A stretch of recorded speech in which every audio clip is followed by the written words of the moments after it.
রাহিম। SSC পরীক্ষার্থীর জন্য 16.4 এর উদাহরণ 32 কুকমন অঙ্ক। দেখো বলছে কি কোন ঘনকের পৃষ্ঠতলের কর্ণের দৈর্ঘ্য 8√2 সেন্টিমিটার হলে ঘনকের কর্ণের দৈর্ঘ্য ও আয়তন কত? তাহলে এখান থেকে আমরা ঘনকের কর্ণের দৈর্ঘ্য এবং আয়তন বের করব, তাই না? দেখো তো সমাধান আসে আমরা কি আছে বলো। তাহলে মনে করি ঘনকের এক ধারের দৈর্ঘ্য সমান a সেন্টিমিটার। তাহলে ঘনকের পৃষ্ঠতলের কর্ণের দৈর্ঘ্য, যেহেতু এখানে দেওয়া আছে কি পৃষ্ঠতলের কর্ণের দৈর্ঘ্য, আমরা আরো একটা পৃষ্ঠতলের কর্ণের দৈর্ঘ্য বের করব। তাহলে ঘনকের পৃষ্ঠতলের কর্ণের দৈর্ঘ্য সূত্র জানি আমরা √2a বা √2 গুণন এক ধারের দৈর্ঘ্য। তাহলে আমরা এক ধারের দৈর্ঘ্য ধরছি কত, আমরা a সেন্টিমিটার। তাহলে ঘনকের পৃষ্ঠতলের কর্ণের দৈর্ঘ্য হবে কত, √2a সেন্টিমিটার। তাহলে এইটুকু পৃষ্ঠতলের কর্ণের দৈর্ঘ্য আমার আছে কত, এখানে 8√2 পৃষ্ঠতলের কর্ণের দৈর্ঘ্য।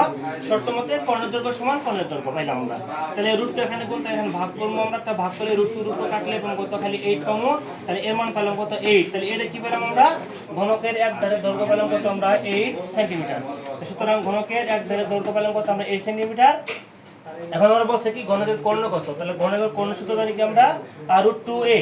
তাহলে এর মানটা কত 8 দিয়ে √2 গুণ করব কত আমরা √3 এ। ঘনকের কর্ণ কত √3a। তাহলে √3 সাথে এর মানটা কত 8 গুণ √3 পাবো কত আমরা 8√3 সেন্টিমিটার।